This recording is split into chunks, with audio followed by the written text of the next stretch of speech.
Pemirsa, mengejar target terbentuknya kekebalan kelompok atau herd immunity. Sebagai upaya melawan pandemi COVID-19, pemerintah Provinsi Bali terus menggencarkan vaksinasi.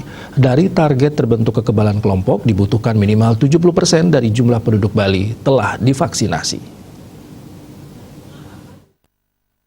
Menurut Kepala Dinas Kesehatan Provinsi Bali, Dr. Ketut Suarjayo, warga yang sudah divaksin dosis pertama sebanyak 803.086 orang dari total sasaran sebanyak 715.915 orang. Dari angka itu, persentase vaksinasi dosis pertama sudah melebihi sasaran yakni sebesar 112,8%. Sementara rata-rata vaksinasi harian dosis pertama sebanyak 25.764 orang.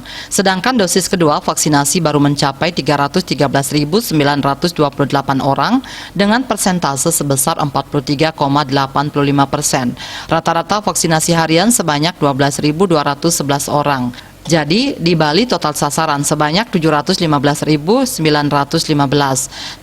Sementara total teregistrasi di KPC PEN sebanyak 1.322.849 orang.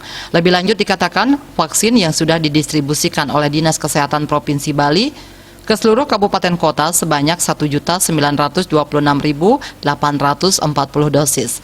Dengan vaksinasi yang sedang berjalan saat ini, sisa stok vaksin di masing-masing kabupaten kota sebanyak 809.826 dosis.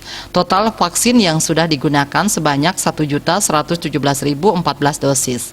Pada Kamis 6 Mei, ratusan ribu dosis vaksin Sinovac kembali dikirim ke Bali.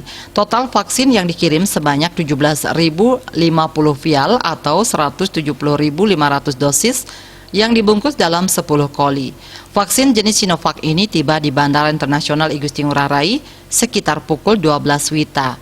Yudi Karnaidi, Bali Post melaporkan.